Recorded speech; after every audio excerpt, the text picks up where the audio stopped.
हाय. अरे का आलं रे? टेन्शन आहे? अरे भावा, हे बघ तुला मी सांगतो, कधीच स्वतःला या भ्रमात ठेवू नको की मी जर त्या व्यक्तीसोबत नसेल तर त्याला तुझी कमी जाणवेल. ह्या भ्रमातून पहिला बाहेर.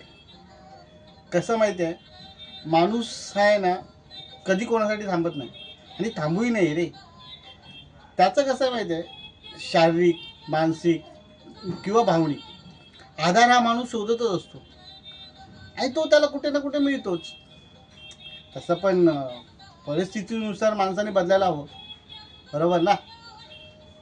त्यामुळे हा विचार सोडून दे की तिच्यामुळे तुझं अडेल किंवा तुझ्यामुळे तिचं अडेल. चुकलं आहे. अरे जे काय असेल ते, जे मेन सांगितलंय ते लक्षात घे. कॉमेडी करतोय चल.